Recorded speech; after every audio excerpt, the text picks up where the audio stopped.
Hey guys, welcome back to Fantasy Tipped. Julian here for another drops and trending down video. Now, you guys gave me some feedback last week that you really did enjoy the trending down section so that you could really know what's going on with players, what kind of deployment they're getting, and if the deployment that they're getting is making them maybe not as valuable as we'd initially hoped.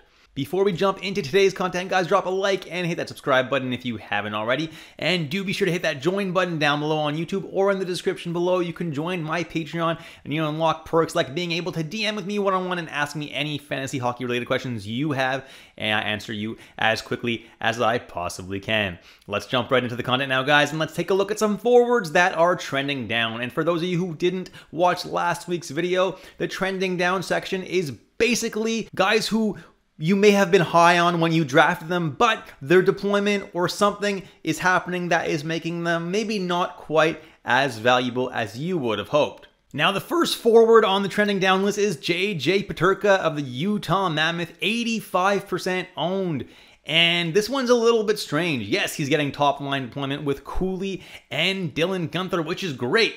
But for some reason, he's not on the top power play in Utah. It's strange. You trade for a guy with so much talent who's good on the power play, and then you don't put him on the power play. Instead, Nick Schmaltz is on the top power play, so that definitely is hurting his value right now. Will he end up surpassing Nick Schmaltz and being on the top power play? I assume eventually he will, but right now, he's not getting that time. Obviously, he's not a drop. He's way too talented to be a drop, but that's definitely something that is hurting his value currently. Next is Ivan Demidov of the Montreal Canadiens, and he's not getting a lot of ice time to start the year.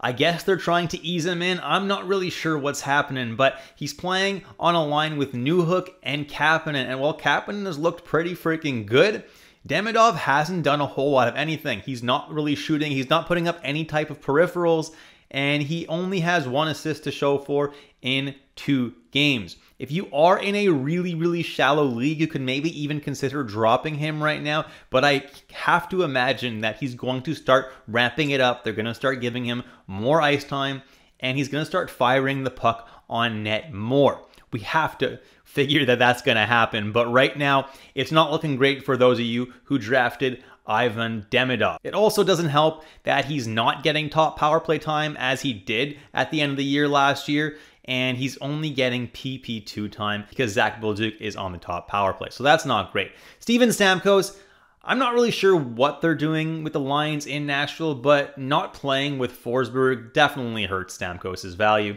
Svechkov and Kemmel are his line mates, and they are definitely some guys with some potential, but it's not really ideal for fantasy purposes. Luckily, he's still power play 1, so I wouldn't drop him. He definitely could still have some decent value this year and could have a bounce back year. In Colorado, it has not been a great start for Gabriel Landeskog. Through 2 games, he's only got 1 shot, 4 hits, and a block. And he's not sniffing the top power play and no points. Now, I don't think he's a drop just yet in most leagues since he's still getting second line time with Nelson and Nichushkin. But this is the reason I was not high on him at all in my preseason content. I don't think that he's going to be able to get back to the form of old that we're used to, unfortunately. And finally, Ryan Donato, and he had an awesome breakout season last year, but through 2 games, he hasn't really done much, and it's not really even his fault. For whatever reason, he's not on power play 1. He still is on the top line with Bedard though, so he's definitely holdable, but it's not ideal for him. I would not drop this week though, because Chicago has that great off night schedule and you'll pretty much be able to slot him into your lineup every single night, Monday, Wednesday, Friday, and Sunday. Let's see if he can rebound with this schedule.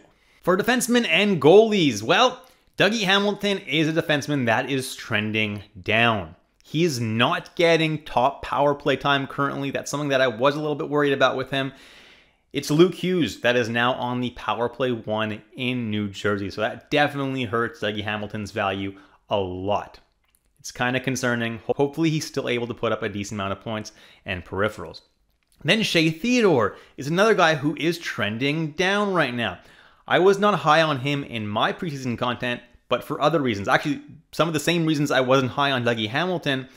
because he's super injury prone. But it looks like Vegas is actually going kind of like LA with a 5-forward power play, which has completely knocked Shea Theodore off power play 1. Would I drop him? Absolutely not. There's a lot of injury prone guys in Vegas, and then Theodore could just jump right back onto that top unit. But man, that's rough for him right now. The points are going to come a lot less frequently with Shea Theodore on the power play 2 and not on the power play 1. Then I have Devon Taves of the Colorado Avalanche, and where on earth did Taves' peripherals go?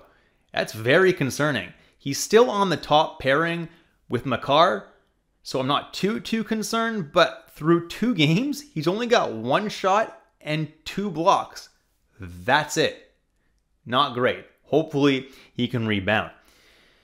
Next, Cam Fowler, and he didn't do a whole lot of anything through 1 game, and that's what I warned you guys about with Cam Fowler. Yes, he's top power play, but if he doesn't score a point on any given night, he's a huge bust because he does not really put up any peripherals, guys.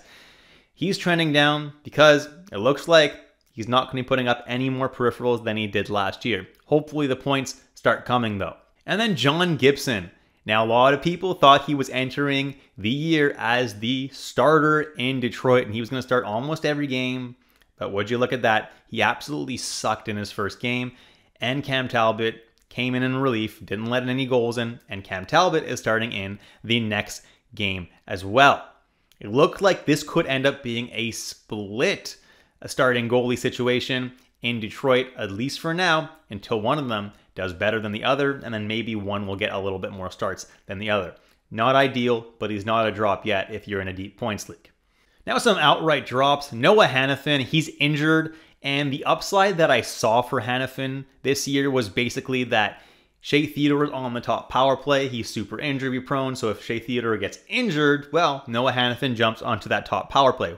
Now that they're going with a 5-forward top power play, I don't really think Hanifin has any chance at all on getting onto that top unit unless a forward gets injured and Shea Theodore gets injured, and that's just too much for me. Also, Hanifin is injured currently. If you don't have room on an IR plus spot, I'm fine with dropping him. His peripherals aren't really that good anyway. Zane Parekh is another guy I'm looking to drop right now. Like, he still hasn't even started a game in Calgary, and they're looking like they want to keep Mackenzie Weegar on power play 1. So even if he does get into game action, it's going to be tough for him to put up a lot of points without power play 1. Logan Stankoven is somebody who had also dropped if I'm in shallower leagues. If you're in a super deep league, don't drop him, but he shouldn't be owned in 40% of leagues like he is now. He's somebody who's getting decent deployment with Svechnikov and Jackson Blake on the second line, but he's not getting top power play time, so that does limit his value. Patrick Laine of the Montreal Canadiens is not getting a lot of ice time at all, and he's not getting top power play time. He's putting up 0 peripherals. He's an easy drop right now until he does get top power play time, if he even does. And then Travis Sanheim of the Philadelphia Flyers is only getting PP2 time, not power play 1, and his peripherals are mid at best. You can probably find better on the waiver wire. Honestly, streamers are probably better than Travis Sanheim. And that is it for this video, guys. If you enjoyed it, drop a like and hit that subscribe button if you haven't already. I'm going to be putting out fantasy hockey content like this all season long, so I really would appreciate if you hit that button and help me get to 9,000 subscribers. Thanks so much, guys, and I'll catch you all in the next episode of Fantasy Tip.